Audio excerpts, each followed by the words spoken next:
ஆத்ம வித்யா யோகாவின் ஆன்மீக நறுமணம் ஆக்கம் பெறும் நம் மனம். ஒரு குரு தேநீர் கோப்பையை பற்றி சொன்ன ஒரு ரகசியத்தை கேட்கலாமா?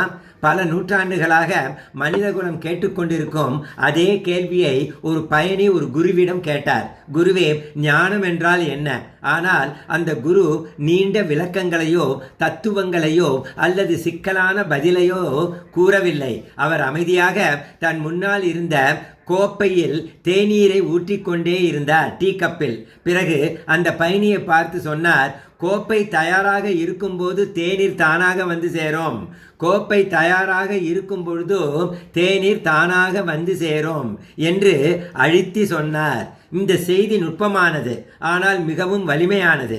Knowledge is learning something everyday, wisdom is letting go of something everyday என்பது போல் ஞானம் என்பது நாம் துரத்தி பிடிக்க வேண்டிய ஒன்றோ அல்லது அறிவை போல் சேகரிக்க வேண்டிய ஒன்றோ அல்ல.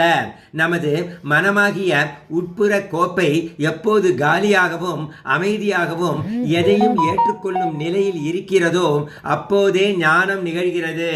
நம்மில் பெரும்பாலானோர் உண்மைக்காகவும் போதனைகளுக்காகவும் வெளி உலகில் தேடிக்கொண்டிருக்கிறோம். ஆனால் குரு பாரம்பரியம் நமக்கு நினைவூட்டுவது என்னவென்றால் அதற்கான தயாரிப்பு நமக்குள் தான் நடக்க வேண்டும் என்பதாகும். And the preparation should happen inside அஸ்ங்கிறாங்க. மனதின் சத்தம் அடங்கும் போது காலியான கோப்பையில் தேநீர் நிறைவது போல் புரிதல் தானாகவே தோன்றும்.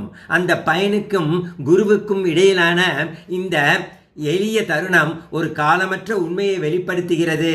ஆன்மீக பாதை என்பது எதையோ புதிதாக சேகரிப்பது அல்ல, மாறாக உங்களை தகுதி உள்ளவராக மாற்றிக்கொள்வது மட்டுமே.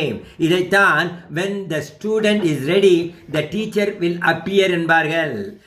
நினைவில் கொள்ளுங்கள், நீங்கள் தயாராகும் பொழுது தேடல் முடிவுக்கு வரும். இறைவா நன்றி.